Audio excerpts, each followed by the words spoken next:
గఢ్ బస్తర్ ప్రాంతం మరోసారి కాల్పులతో దద్దరిల్లింది. నారాయణపూర్ టు దంతేవాడ జిల్లాల సరిహద్దుల్లోని అటవీ ప్రాంతంలో ఎన్కౌంటర్ జరిగింది. ఈ ఘటనలో 4 మావోయిస్టులు మృతి చెందారు. మావోయిస్టులు జరిపిన కాల్పుల్లో ఓ కానిస్టేబుల్ ప్రాణాలు కోల్పోయినట్లు అధికారులు తెలిపారు.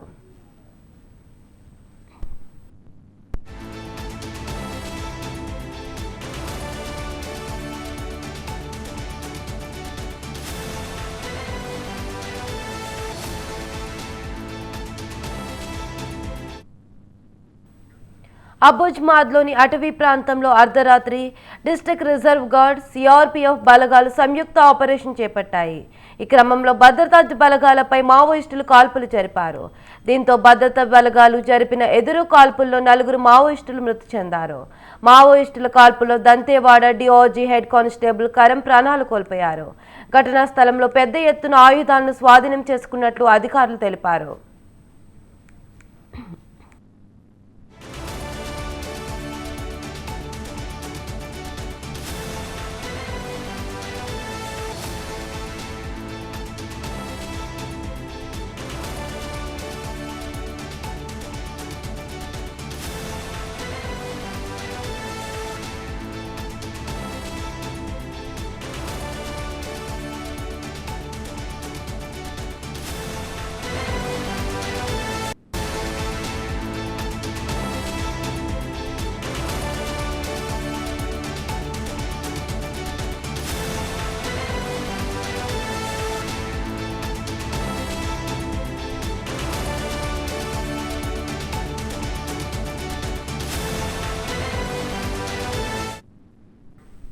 ఛత్తీస్గఢ్ బస్తర్ ప్రాంతం మరోసారి కాల్పులతో దద్దరిల్లింది.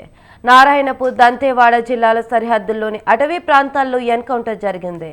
ఈ ఘటనలో 4 మావోయిస్టులు మృతి చెందారు. మావోయిస్టులు జరిపిన కాల్పుల్లో ఓ కానిస్టేబుల్ ప్రాణాలు కోల్పోయినట్లు అధికారులు తెలిపారు. అజుమాబాద్లోని అటవీ ప్రాంతంలో అర్ధరాత్రి డిస్ట్రిక్ట్ రిజర్వ్ గార్డ్, సిఆర్పీఎఫ్ బలగాలు సంయుక్త ఆపరేషన్ చేపట్టాయి. ఈ క్రమంలో భద్రతా బలగాలపై మావోయిస్టులు కాల్పులు జరిపారు. దీంతో భద్రతా బలగాలు జరిపిన ఎదురు కాల్పుల్లో 4 మావోయిస్టులు మృతి చెందారు. మావోయిస్టుల కాల్పుల్లో దంతేవాడ డిఓజీ హెడ్ కానిస్టేబుల్ కరం ప్రాణాలు కోల్పోయారు. ఘటనా స్థలంలో పెద్ద ఎత్తున ఆయుధాలను స్వాధీనం చేసుకున్నట్లు అధికారులు తెలిపారు. దీని గురించి మరింత సమాచారం సుధాకర్ ఫోన్లో అందిస్తారు. చెప్పండి సుధాకర్. Thank you. గత కొద్ది రోజులను చూస్తే అమెజాన్ అడవుల్లో ప్రతి క్షణం ఏ టైంలో ఏం జరుగుతుంది, ఏ ప్రాంతంలో ఎలా ఉంది అనే సందర్భంలో కూడా ఉంది. ఎందుకంటే ఏజెన్సీ ప్రాంతం, ఛత్తీస్గఢ్ ప్రాంతానికి సంబంధించిన ప్రజలు బిక్కుమంటూ చూసుకుని ఉండవలసిన పరిస్థితి వస్తుంది. ఏ క్షణంలో కూడా ఇటు మావోయిస్టులు కానీ, ఇటు పోలీసులు కానీ, సిఆర్పిఎఫ్ బలగాలు కానీ వీరి మధ్యలో ఎప్పుడు ఎలాంటి ఎదురుకాల్పులు జరుగుతాయి. ఇటు సామాన్యులు కూడా చాలా వరకు ఇబ్బంది అయిన పరిస్థితి ఎదురవుతుంది. ఎందుకంటే ఇటు పోలీసులు కానీ, ఇటు మావోయిస్టుల మధ్యలో కూడా జరిగే ఒక ఎదురుకాల్పుల్లో సామాన్య ప్రజలు చాలా వరకు ఇబ్బందులు ఎదుర్కొంటున్నారని చెప్పడం జరుగుతుంది. గత కొద్ది రోజులను చూస్తే భారతదేశ హోంశాఖ మంత్రి అక్కడికి వెళ్లి పర్యటించిన సందర్భంలో కూడా భారత ప్రధాని మోడీ కూడా వెళ్లి సందర్శించారు. దాని తర్వాత అక్కడ ఉన్న మావోయిస్టులకు సంబంధించిన వారు మొత్తం ఏరువేత ప్రారంభించాలని చెప్పి చెప్పడం జరిగింది. దీనిపైన కూడా అక్కడ పోలీసులు కానీ, ఇటు సాధారణ బలగాలు కూడా, ఇటు సిఆర్పిఎఫ్ బలగాలు, బిఎస్ఎఫ్ బలగాలు, డిస్ట్రిక్ట్ స్పోర్ట్స్ ఇలాంటి బలగాలు కూడా మొత్తం పెద్ద ఎత్తున కూడా జల్లెడపడడం జరుగుతుంది.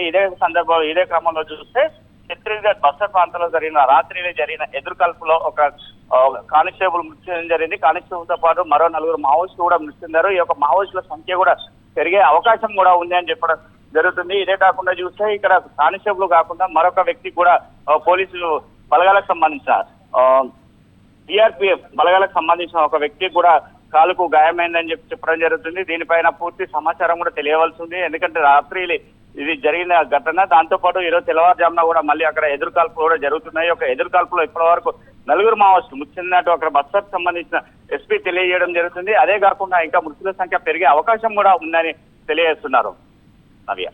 Right, thank you Sudhakar.